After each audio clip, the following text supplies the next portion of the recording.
ko farilla yonondirteeɗo si woɓɓe goo waɗi juuli ka juulirde hara woɓɓe goo no waawi juulugol ka cuuɗi muɗum kono si hay gooto aral juuli ka juulirde gaa waɓuto on haray fof wonɓe takko ɗon ɓen fof haray ɓe jogii bakkar kono ko konngol arnungol ɓuri sellude ko fardu aynin ko farilla toɗɗiiɗo mo bee ko yo arna onon o yahanay en to anay on halfinaama on wonana en e muɗum ko woni wona charte fi yo julde nden sellu si on tigi juuli ka suudu muɗum himo jogii bakkaade kono julde nden nde selli wiyataake yo fillito julde nden kono noon mo jogii bakkaade sabu acci ko waɗɗimo ko ɗum ɓe addi ɗo hannde fii muɗum ɓure muɗum no ɗuuɗi immagol ara ka juulirde juulira julɓe ɓen hara ɗum ɓural ngal ko e dollar eɓɓano hay gooto alaa tultaynooɗo laaɗo maaki salatul jamaati tafdulu salat alfaddi bi 27 daraja o maaki juulugol ka juulide jama on nden julde ɗon no ɓurdi juulugol kañum tun feere no ɓurdi darajaaji nogay e jeɗɗi ɗi darajaaji nogay e jeɗɗi si innanoma daraja ɓe ɗon ko dollar temeɗen wona guluuji ɗiɗi e temeɗɗe jeɗɗi dollar mi tanjini tultaynooɓe ka julde jama nden on tawane ko seeɗaɓe tawano ɓe jogii ngandu kadi sahabaɓe ko ɗum ɓe annduno kamɓe ngal ɓural hiɓe annduno ɓe anndi ɗum no hittuno e maɓɓe ɓurɗi dollar ji ko hitte men ko ɗum waɗi kana wahidun minhum yuhada bayna rajulayni hatta yugaf inda saf ko ɗum waɗi goɗɗo e maɓɓe tawayno sabu nawnugol ma sabu nayewu tawa wata darade kanko tun o yaha koyo ɗiɗo sekko mo oya jogora ɗo ɓe teeta mo haa ɓe hewtina mo ka safwal o daro enen hannde mo heɓi ɗum hay si ko seeɗa muusi on tigi noon mi haɗa mi sella mi wawata mi waɗani mi wattani no ari hadisaji tindindi ɓural juulugol julde jama hiɗi ɗuuɗi yoni e majji o hadis mo nelaɗo min sallllahu alayhi wa alihi wa sallama o maaki salatu aljama'ati afdalu min salati الرجل أو صلاة الرجل في الجماعة أفضل أو تفضل من صلاته في بيته أو في سوقه ب27 درجة ذلك بأن الرجل إذا توضأ فأحسن الوضوء ثم خرج من بيته لا تنهزه إلا الصلاة أو لم تخرجه إلا الصلاة فلا يخطو خطوة إلا رفعه الله بها درجة وحط عنه سيئة حتى يصل المسجد وإذا وصل المسجد فهو في الصلاة ما دامت الصلاة تحبسه وإذا صلت عليه الملائكة ما دام في مصلاه تقول اللهم ارحمه اللهم اغفر له اللهم تب عليه ما لم يؤذي أو يهدس دلال صلى الله عليه وسلم ماك juulugol neɗɗo on gorko on ka juulirde ka jama no ɓuri moƴƴude si o juuli kanko tun ka suudu makko ma o juuli ka marché hu makko ka takko butiki makko no ɓurdi darajaji nogay e jeɗɗi e riwaya goo darajaji nogay e joyi honno waɗi si neɗɗo on salligike o moƴƴini salligi on ko salligike haa moƴƴi o yalti o fokkiti ka juulirde tawa yaltinaalimo si wonaa yahugol juuloygol wonaa yahugol ka juulde fii o fottoɗo nge goɗɗo mo ñawli o ñanta ñamaande nde wonaa o nani wonde goɗɗum no sendere ton mo yaade kanka ɗo juulora ɗon o heɓa ko sendete ton ko wonaa hay huunde ko yaltirimo ko sabu juulugol ngol pet nelaaɗo maaki kala cilal ngal o cili palande nde o pali Allah ɓantanaymo daraja o ittanamo bakkar nokku goo riwaya goo wi kataballahu lahu biha hasanatan Allah windana mo moƴƴere sabu ngal kilal ɗon kilal ngala winday moƴƴere ngala monta bakkatu ko non woni yarude hatuma o hewti ka juulirde o so hewti ka juulirde inne ngo waɗi darɗiɗi salmin ko juulide nden tawi hewtali ka darnete o jooɗike o habbike o ala janngude alquran o ala e jantare inde Allah o ala e wadde hunde haray windete himo juulude fannin ko nden julde haɗimo yahugol himo habbi ha tuma darnete tuma darna o juula fannin himo jooɗi ɗon no windede wasi himo immade mo juulude ɗum so juuli o gayni fannin himo jooɗi ɗon malaika ɓen no du'anademo no toronademo Allah ɓe inna allahumma arhamhu Allah yurmin o Allah yurme mo allahumma ighfir lahu Allah yaafamo allahumma tub alayhi Allah jaɓamo tuubu buye la ilaha illallah naari ɗikkon nguɗi tati Allah yurmin mo Allah yaafamo Allah jaɓamo tuubu buye malaika ɓen wowlay ɗum ɗon jeeje Allah toro Allah si oɗo arɗon fanni o lorraali goɗɗo ka o jooɗi ɗon ma ɗum salligi boniraali sahaba ɓen kamɓe ɓe annduno ɗum o anndi enen no wonde e kutorde adna on ni ko noon kamɓe ɓe kutorayno lahara ko ɗon jabir no filli jabir bin abdillah ibn haram al ansari o inni kanat diyaruna na'iyatan anil masjid fa aradna an natahawwala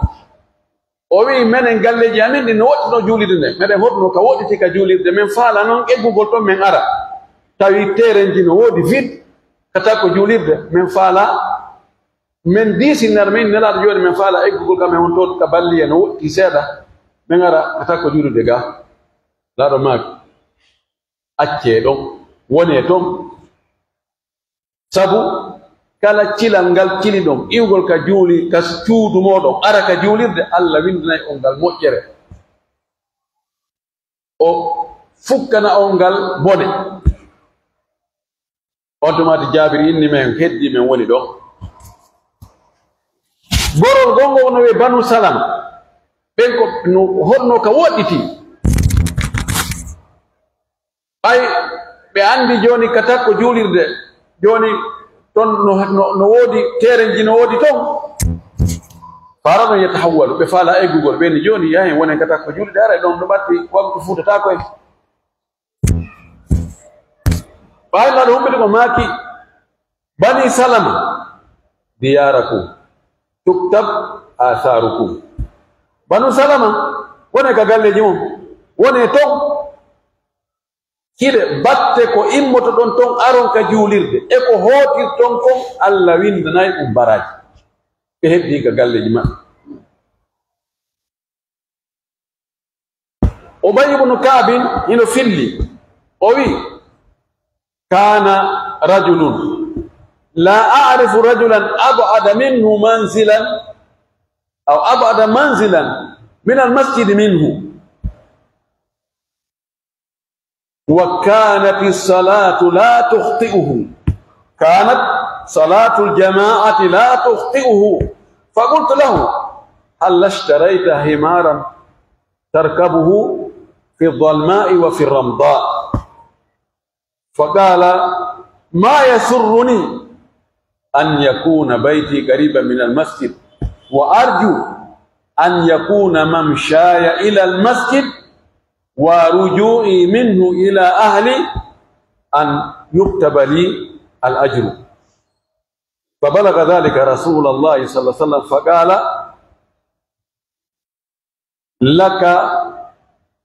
لك ذلك أو لك ذلك مرتين oɗo Ubay ibnu Kaabin o wi gorko goo no wooduno mi annda gorko hay gooto ɓurɗo mo woɗɗitaade galle ka juulirde Nelaɗo sallallahu alaihi wa sallam ɓe mi anndi ɓen ko on ɓuri woɗɗitaade ka hoɗi o wi kono julde jama woopataano mo yaani o woopata julde jama fukkataako julde jama kala julde jama tawahimo ɗon fii kala ka wiyetata no woɗɗi o wi mi inni mo ene hay soda babba ko waddoda ka niwre ma ka ngulendi ka fewndo ka nange wawni do wano fana o wi mi yiɗa tawa juulirde nden no ɓatti mi hoɗa ka ɓatti ka juulirde mi waɗɗata ko kadi miɗo yiɗi seppugol angol iwa ka suudu an ara ka juulirde e sepputugol lan iwa ka juulirde hoota ka galle an ka ɓeygure an miɗo yiɗi yo Allah waɗanan ɗum baraji heɓa baraji nelaɗo ɓay humpitiki ɗum o maaki a heɓi ɗum ɗon laawi ɗiɗi mana ko on tigi ardata kon kila ɗen e ko hootita kon fof windantemo moƴƴere hootugol ngol kadi hay simo hootude kilal ngal o ƴippi o Allah windanamo ngal baraji ngala kadi o montrinamo bakkatum idan ɗum ɗo ɓural muɗum no ɗuuɗi fotono hara iɗen waɗi istichar so'ugol ɗum wono ɓe sahabaɓe so'irno ɗum noon o wi ɗo ande hikma on ko woni hikma nafoore fi argol juula ka juulirde ga juulen hara ko jama o wi ɗum ɗo ɗum yaltintinnay wonde julɓe ɓen ko ɓe hunde wotere ko ɓe gootu ɗum yaltintinnay doole maɓɓe ɗen e teddungal maɓɓe ngal ay jama wino naati ka juulirde sagnamo fof no yaltira cedde ɗen fof he ɓeno ɗuuɗi de he ɓeno jogii doole de he machallah e ɗum ɗon kadi waɗa e ɓerɗe ɗen wowodira so tawi so nohiɗa wogodirde goɗɗo ɗa wowodirɗa hiwrodirɗe makko ya andi ko wonɗa e ɗaɓɓude ɗo koko ɗum woni e ɗaɓɓude ko nde moƴƴere heɓotode ka juurde ko nde kanko kadi woni arde o ɗaɓɓa ɗa andi kala yiɗuɗo ko yiɗuɗa kon a yiɗaymo o wi ɗum ɗo wona kadi e moɓodirgol e hoore waɗugol moƴƴereji ɗin ɗum ɗon pottinay hakkude yimɓe ɓen luutodiral e sertigal e konnaagu e ngañanendi ɗum ɗo kadi ittay distance ko woni hakkude yimɓe ɓen kon ɓay a tawa patron milliardaire jo e miskino on hiɓe dari hiɓe bakodiri mo be no ɓanni koyngal mum no takki e oya tawa lanɗo on e laamaɗo on ɓe fof yiɓe safwol gotol ɓe turoday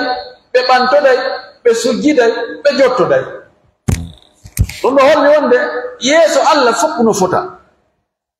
ɗum ɓeyday ittude différence ko woni hakkude yimɓe ɓen kon e ɓure adna ɗen ɓurdugol ka jawdi ma ɓurdugol ka gandal ma ɓurdugol ka laama ma ɓurdugol ka duuɓi o wi ɗum ɗo kadi ittay e jingal ngol wiigol ko menen on menen ittay menen ɓay fof wona e nokku gootu o wi ko ɗum wasi Allah subahana wa taala o wi cuuɗi ɗi Allah yamiri yoɗi ɓante yoɗi mahe yoɗi towne fi honɗum fi yo inde makko nde jante ka cuuɗi ton o elti woɓɓe goo ɓe no subbinanomo janto inde makko nden ton janga alqur'ana on janto inde makko nden juula ton e waɗa darsuji ton bimbi e kiikiiɗe ɓen ko worɓe ɓe tawata ɓe maapinaaɓe aaninaaɓe ɓe hilnaaki njulayagal ngal tun ɗaɓɓere jawdi tun yeeyugol e soodugol enen no marsude awa ƴette ɗon carton ji tati a waddana ɗon douze ji ha sabakari ɓen wona fi jawdi toɗɗa ɗo njulayagal e yeeyugol ngol tawde fayda ko ɗum ɓura gollede sa ndaari yeeyoɓe sooda ɓen e fonctionnaire ɓe golloɓe e société ji ma gollanoɓe gouvernement a tawa ko yeeyoɓe sooda ɓen ɓuri ɗuuɗude ko ɗum wasi toɗɗa ko ɓuri ɗuuɗugol ɗon ko yimɓe ɓuri hilnade kon edi ko luttigol naatori ɗon kono kala goɗɗum ngoo on tigi hilni o jokki ɗum ɗon o accari ko ka juulirde haray no wawi so tawi ko ngeygu ngun o hilni ko juulayagal ngal o hilni o wi ɓeeɗo worɓe noon wurnitoɓe ɗe juulirde janto inde Allah janga ga alqur'ana on janga ga diina kan ɓeeɗo kamɓe fi aduna on ɗum maapintaɓe haa ɓe accita ɗum ɗon dey o wi hiɓe ñinni julde nden kadi hiɓe jonnita zakkaji ɗin kadi hiɓe huuli ñallal arowal ñande dargal nden ñande ɓerɗe ɗen fof waylitoto ɓerɗe ɗen harayno huuɗa no pippitta haa no faala yaltude tawa gite no parndili hakken ko hulɓini ɓeeɗo Allah yoɓa e ɓe ko ɓuri moƴƴude ko ɓe golli kon ko ɓeydanaɓe kadi ɓura makko ngal Allah no arsika mo mo yar sukugol hara wuri wona kaltuji juutuɗi waɗa Allah mo arsika goɗɗo kawntigi sikkirano few jiɓe ne lara mi andano o heɓiri jawdi on hande ko milliardaire yo anda o étage da kanko jeyi anda ɗa kadi ko kanko musoɗa hectare jaha sabakari musoɗa e darno foto tani hey Allahu akbar Allah subhanahu wa ta'ala kono faalaw ɗum waɗi woɓɓe goo janguɓe ko ɓe jogi doctorat e économie jangi économie ha heɓi doctorat hay motor ɓe heɓani no jangi andi ko honno jawdi ɗaɓɓirte ko ni watte ko sa waɗi ni sa watti ni ko ɗum ɗo ino règle ji ɗin fii no jawdi heɓorta no marirte no financirte no ɗumanorte kono ay fus Allah ko ñeeni ɗo o heewi kon jannguɓe ata ko virgule ɗum ɓe no calcule ɗum ɗo plise ɗum ɗo égal ɗum ɗa no hare ɗum no ɗuuɗi ɓen ɓe heɓata bo ko ɓe tawata annda calcule fus fayda ko nokkay tun jonna ko ɓen heɓata buy ɗaare fayda milliardaire ɓen hay on ɗuɗata yiɗe milliardaire jo sorti université nde on no sontigi jangi ha o andi piiji ɗin no ɓiƴirte kara ham miskino arɗo no hanki mokkunomo ɗo combien de plus hecci hanki plus ɗo non ɗo haray désolé ko mo tawata hakkitande mum ala fayda ala e calculde koye fayda ko jelɓe mi yeggiti ko ɓen Allah waɗanta boyi o wi mo arsika mo muuyi arsukugol hara wona calcule ji juutuɗum wa mima yadullu ala ahamiyati salati jamaati qawlu nabi sallallahu alaihi wasallam fi hadisi min hadisi abi hurayra radiyallahu anhu qala no jaayi ko tindinta e wonde julde jama nden no hitti no himmi no mawni no teddi ka Allah oɗo hadis mo nela sallallahu alaihi wasallam maaki abu hurayra fillani en o maaki kanko nelaɗo inna athqala salati ala almunafiqina salatu al-isha wa salatu al-fajr o wi julɗele ɗen fof ko ɓuri sattande naafiki ɓe teddana ɓe tawa no mettani ɓe fi haray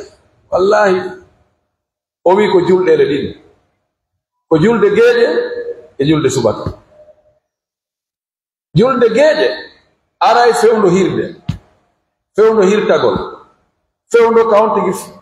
no iwti madina no bokko bakka naton e no saretiji no woppi ɗum côté no arti no ronki kof wonde fayda hara hirtagol faalaɓe no ronki ɓe noddini ka julirde ɓe noddini no ronki ɓe julde subaka nden ara e fewndo ka ngorne nden fewndo ka on tigi gaynata ngorne no fewndo ɗon ara on tigi no ŋoŋi fewndo ɗon cheytane aray si tawi sonsoni no woodi o wi fayde o pottinade fewndo siko jaango no adda cudda on o buuma on tigi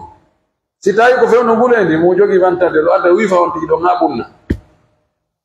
no metti fi immagol ɗon ɗeɗo julɗele ɗiɗi sina neɗɗo jogi ɗo iman tigi e furtomo ka julirde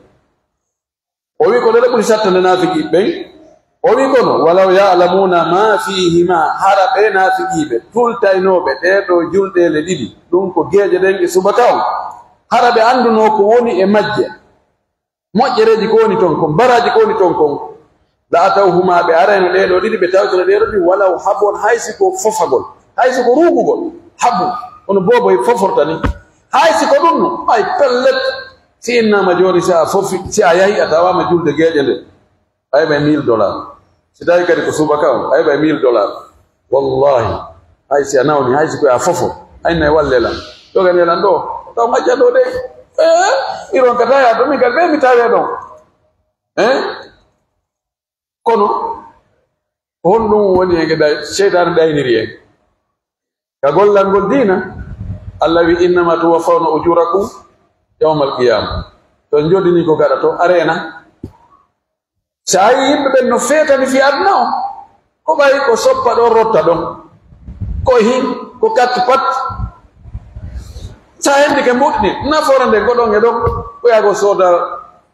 o sorti usine wal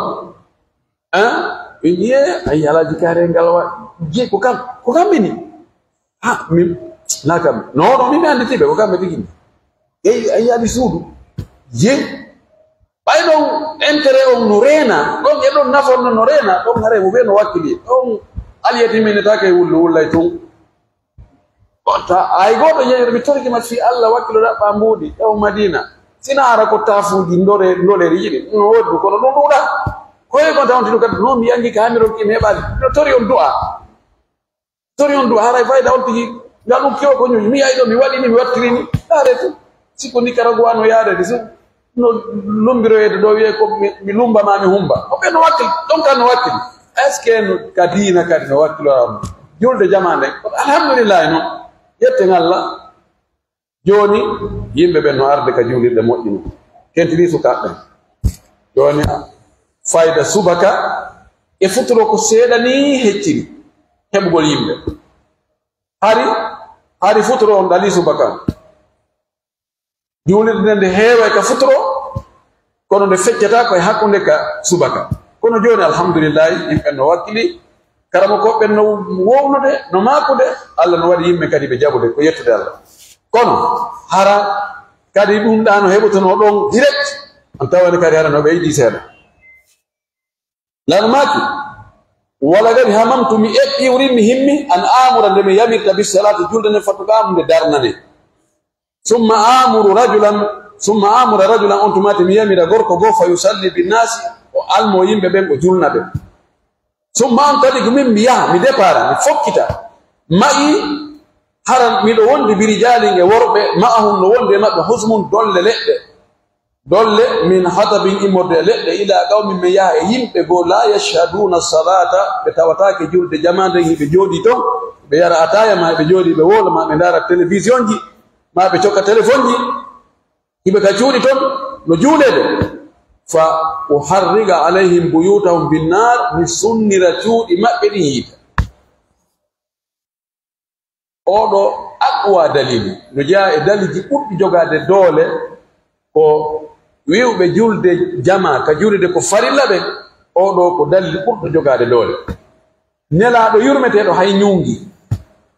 yurmetedo hay kullu edo si aw hirsay mojjin kirsede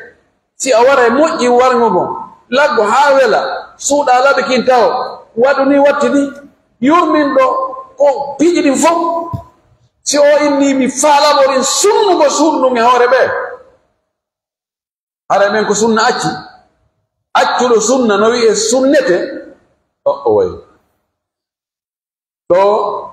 si tawi dum en luggini faamu en taway ko gol kongol do jogade dole ndare hayna lettugol be tu lettir golbe allu mabbe no e jawdi ni cuudi mabbe di sunne di lalli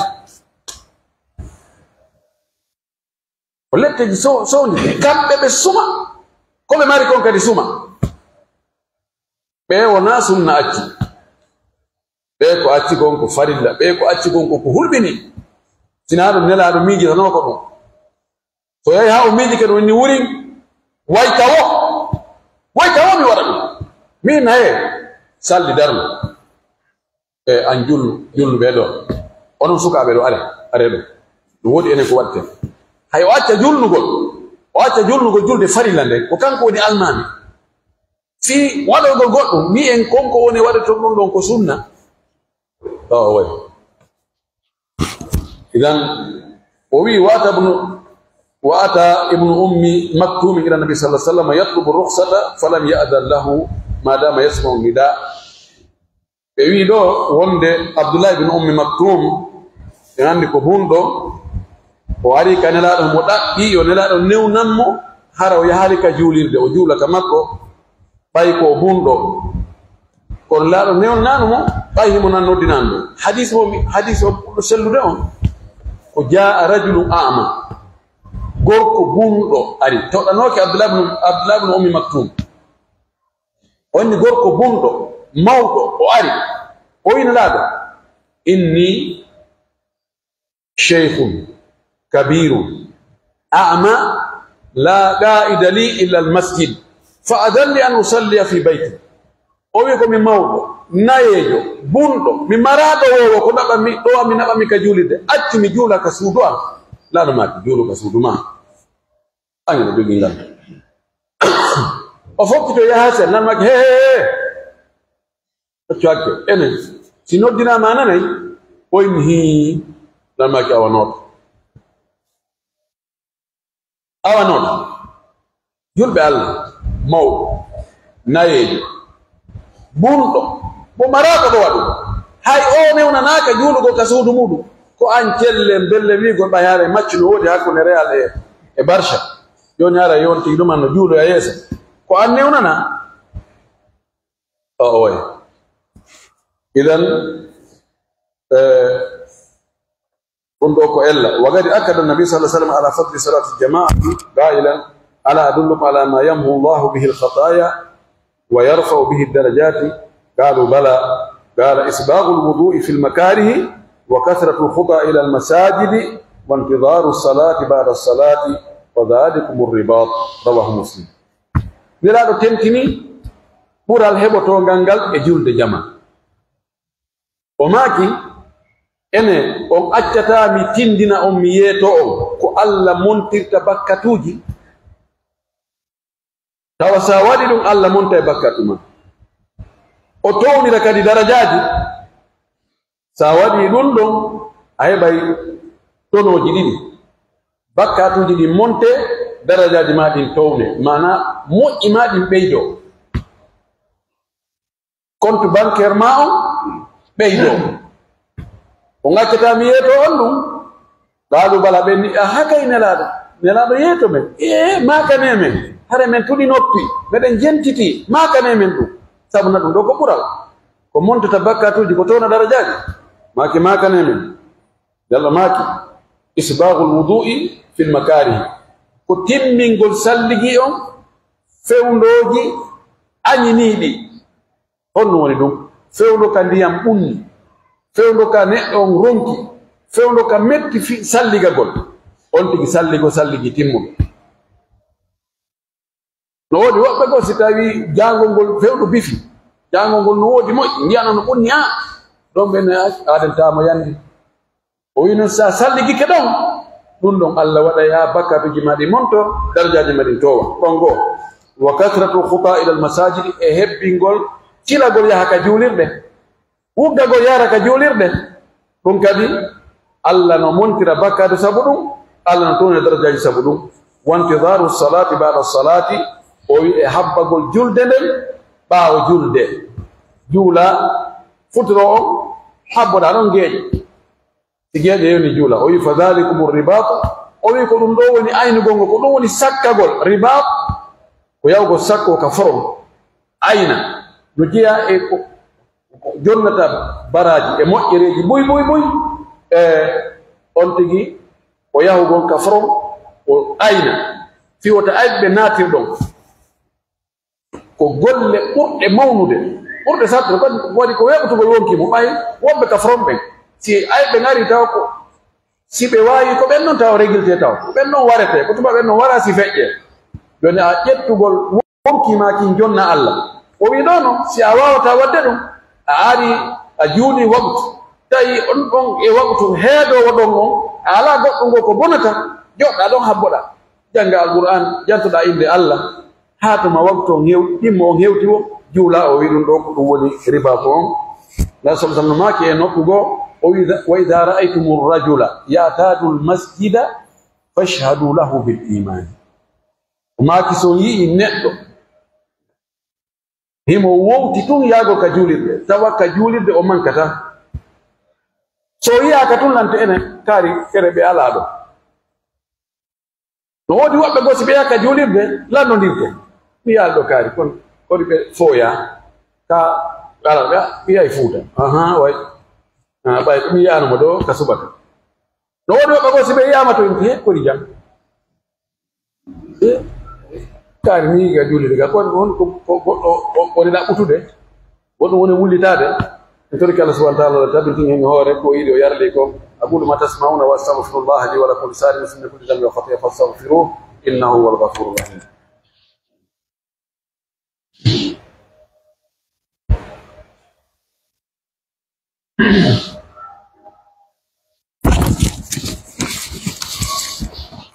لله رب العالمين. أشهد أن لا إله إلا الله وحده لا شريك له وأشهد أن محمدا عبده ورسوله. عباد الله، إن التخلف عن صلاة الجماعة يكون إما معذورا كمن تخلف لمرض أو خوف أو غير ذلك، فهذا يكتب له أجر من صلى في جماعة لما ثبت عن النبي صلى الله عليه وسلم حيث قال: إذا مرض العبد أو سافر كتب له مثل ما كان يعمل مقيما صحيحا، رواه البخاري. وإما أن يتخلف لغير عذر وصلاته صحيحة ولكنه آثم لترك الواجب. وإذا كانت صلاة الجماعة في المساجد واجبة في حق الرجال فهي مباحة في حق النساء بإذن أزواجهن أو أوليائهن، ويخرجن لها متسترات غير متبرجات بزينة ولا متطيبات، ويبتعدن عن مخالطة الرجال ويكن وراء صفوف الرجال، وإذا كن في مكان خاص بهن فهذا أولى وأفضل. إن يبقى الله سبحانه وتعالى جاء لتغور فويد سيدو كان كتوني ربتيدو إذا تولي يجول إن لابد محمد صلى الله عليه وسلم أول الله سبو يرميد يجول الصحابة فوق وكذا يجمع ويسنا كسيد بليد. اللهم آمين. musidɓe julɓe tedduɓe, anden tultowo juulugol julde jama, mani tultoɓe ɓen hara ɓe yata julde jama ko ɗiɗo: o imma hara ko jogiɗo nganto, mo mari ella, wona won ɗum wona nawnare, imo nawnaje goo on ti wata yaade ka julde jama few, ma hara kulol no woodi mo huli won ɗum toñowo no toon si o yahi toon on ɗon o hendoto mo sokama mo ɗaɓɓitede. goɗɗo no faala sokoydemo e ore tooña o naɓori police, goɗɗo noddimana modi ka usage on arɗo de mi yiiɗo police no habbi ɗo tañini tun o kaari wonde maɓɓe, o ari ɗo tun mi anda bajoto saliyat mo no gasa wonno ko maison central waɗino tun. idan ɗo si tawi koye hoore tooñe, naam haray mo jogii nganto ma no événement ji watta ni tawa kulaleji no woodi e muɗum. oɗo si tawi ko nganto mo sharia on jaɓi, oɗo o windante baraji yaaɗo juulo e julde jamaɗe. sabu nawnare ne haɗi yaha, a windante baraji yawɗo juulo e julde jama. sabu honɗum nelaɗo maaki hadis selluɗo wonɗo ko sahih Bukhari, wonde sigiyaɗo Allah on nawni ma o setike mo yaade, sabu settoyagal ngal haɗimo o waɗugol moƴƴereji ɗi wowno wadde. nawnade nden haɗimo ma settoyagal ngal haɗimo, Allah windanaymo embere ko o waɗayno ko fewndo ko o selli, fewndo ko woni ka makko. Allah ko moƴƴo, wallahi Allah ko moƴƴo ko enen woni. si en wattanalila faɗe moƴƴere makko nden kono Allah kanko moƴƴo de. hay tun ko sabu nganto haɗi yaha service makko on, salaire ma on ɗuɗitaki ko soome paye an ko a fonctionnaire jo Allah. si tawi fewndo ka selluɗa ɗon ka wonɗa ala nganto ɗon hiɗa wadde golle ɗe no haniri no, si nganto heɓima joddini kupatake ɗuɗitaki kadi few. si tawi hay société ji ɗi hay laamuji ɗi, si tawi joni ko nawnare ma ko ɗum ɗo ɓe jogi conseil ji goɗɗi ko conseil fi nawnare, conseil fi ɗum ɗo e ɗum ɗo, hatta yoɓeɗa e ore gudda maɓɓe ɗan e mapagol fi wotta ko mari kon ta lannu. Allah subhanahu wa taala mo tawata kañum ko o dokko ko mari ko lannata, kanko ɓuri handude e muɗum ka. oɗo ko goo ɗimmon ko tultowo harana hay fus na nganto ngayunde, na nganto ko ngamelo joɗo jokka darugol piiji ma joɗo fototu ma habbo ataya mum joɗo ɗon a ɓe julde ka jul an juulen ɗo weƴitana en ɗo juulen ɗo yande oɗo yo andu hay so julde makko no selli ka suudu nde selli e wi ma wiyata yo filliton, kono noon imo jogii bakkaatu sabu acci ko waɗɗi. o wi julde jama e hoore worɓe ɓen ka juulirde no waɗɗi kono waɗɗaaki sonnaɓɓe nde no daganiiɓe noon no dagi ɓe juulugo ka cuuɗi maɓɓe ɓuri moƴƴude. lalmaki hadith goɗɗo goɓe addali mum ɓen lalmaki la tamna'u ima allahi masajid allahi wa salatuhunna fi buyutihinna khairun lahunna. Lalmaki ta on tongande horɓe Allah ɓen juulirde Allah ɓen ta on waɗɗum de to ɓen ma fof ko to yoga julde a yata a feƴetaɗum sa feƴi ɗum wona ko sikkuɗa ko feƴa numi accide la ta tongam kono noon ko juulugol ka suudu ko ɗum ɓuri moƴƴande mo.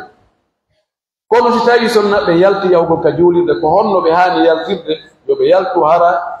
hiɓe surri ɓe ɓorni jonci timmuɗi jonci julɗo hara ɓe yaltintinna ŋariji maɓɓe ɓe yaltintinna ko tawata feetira e worɓe ɓen hara kadi ko tafilat ay ganul tayibat hara ɓe ɓurnaki few hara ko balngol maɓɓe andangol ngol hara ɓe wujaki parfum ɓe waɗa cuurayi ɓe wujaki nebbe uroje ɗen kadi wona yo ɓe ɓiñodiri e worɓe ɓen ɓe yaha ɓe katawata ɓe ɓukkondira e worɓe ɓen nokku ngotu ɓe juula kadi ka saffuji ɓaawoji si tawi ko juuli nden e ko nokku ngotu ko ɓuri moƴƴude hara ɓe waɗna nokku ka ɓe juula kamɓe kono so tawi ɓe waɗnaka nokku ko juulde no wawi sendede ɓaawon ton kamɓe sonnaɓe ɓe hendo ɗum ɗon ɓe wonta ɗon worɓe wontira yeeso si ɓe waɗi ɗum ɗon hara ella ala ɓe wawi yawde ka juulde ɓe juuloya ɓeeɓa baraji julde jama en tori Allah subhanahu wa ta'ala yo Allah arsuɗen juulugol julde jama yo Allah ɓeydu limanu on e meɗen ha tawa julde jama worɓe ɓen ɓe jogaki ganto ɓen hara ɓe tutata julde jama nde o hokkora e moƴƴereji makko ɗin fof o hokkora e ɓutto e teddugal اللهم انت الله لا اله الا انت سبحانك انا كنا من الظالمين اللهم انت الغني ونحن الضعفاء وانت الغني ونحن الفقراء وانت على كل شيء قدير اللهم انت الاول والاخر والظاهر والباطن وانت على كل شيء قدير اللهم انا نسالك بكل اسم هو لك سميت به نفسك او انزلته في كتابك او علمته احدا من خلقك او استاثرت به في علم الغيب عندك نسالك ان تجعل القران العظيم ربيع قلوبنا ونور صدورنا وذهاب همومنا وغمومنا وجلاء أحزاننا اللهم اجعل القرآن العظيم قائدا لنا وسائيا إلى رضوانك وإلى جنات النعيم اللهم لا تدع لنا ذنبا إلا غفرته ولا دينا إلا قضيته ولا هما إلا فرجته ولا مبتلا إلا عافيته ولا مريضا إلا شفيته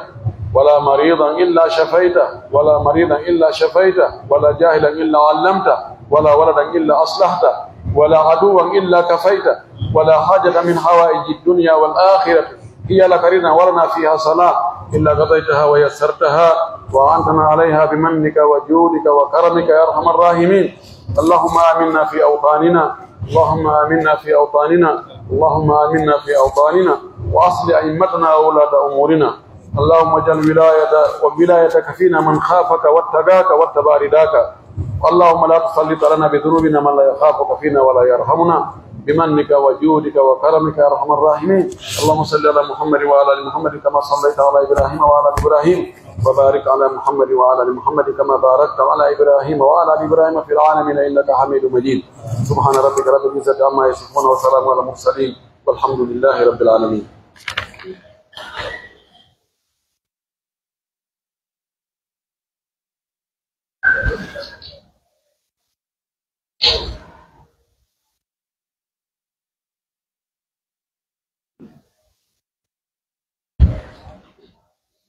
الله أكبر الله أكبر أشهد أن لا إله إلا الله أشهد أن محمدا رسول الله حي على الصلاة حي على الفلاح قد قامت الصلاة قد قامت الصلاة